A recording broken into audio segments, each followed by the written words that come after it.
let's say you want to sort out your room and beautify it, because the beauty is also important. And let's say that all you have is just a little room, like you're not rich, you're poor. And you don't have any power, that's another thing. But you've got your damn room, and you've got this space right in front of you, you know, that's a part of the cosmos that you can come to grips with. And you might think, well, what's there in front of you, right in front of you?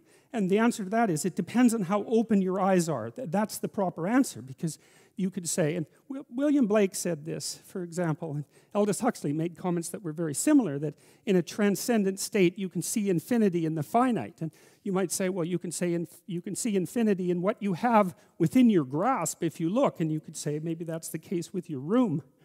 And so you want to clean up your room. Well, okay, how do you do that exactly? Well, a room is a place to sleep. And so if you set your room up properly, then you figure out how to sleep and when you should sleep and how you should sleep. And then you figure out when you should wake up. And then you figure out, well, what clothes you should wear, because they have to be arranged properly in your dresser. And then you have to have some place to put your clothes. And if you're going to have some clothes, you have to figure out what you're going to wear those clothes to do, right? And then that means you have to figure out what you're going to do. And then your room has to serve that purpose, because otherwise it isn't set up properly. And if it doesn't serve your purposes, you will be unhappy and not happy in the room, because the way that we perceive the world is as a place to move from point A to point B in. And then if the place that we're in facilitates that movement, then we're happy to be there. And if the place that we're in serves as an obstacle to that movement, then we're unhappy to be there. And so what it means to set up your room is that you have to have somewhere to go that's worthwhile, or you can't set up your room, and then your room has to be set up to facilitate that. And then the next thing is, well, maybe you have to make it beautiful. But that's not easy, right? That means you have to have some taste. And that doesn't mean you have to have money. It doesn't, because you can be garish with money, and you can be tasteful with nothing. All you need is taste, and taste beats money when it comes to beautifying things, you know. I mean, not that money is trivial, because it's not, but taste is crucial, and people who are very artistically oriented can make beautiful things out of virtually nothing. And not only that, the literature suggests that if you're going to make beautiful things, putting real constraints on what you allow yourself to do facilitates creativity instead of interfering with it. Because let's say you have to make something out of nothing, right? Which I suppose would be a godly act, right? You have to make something out of nothing. You have to be creative in order to do that. And so then to beautify your room means that you also have to develop your capacity to be creative. And so then you can make your room shine.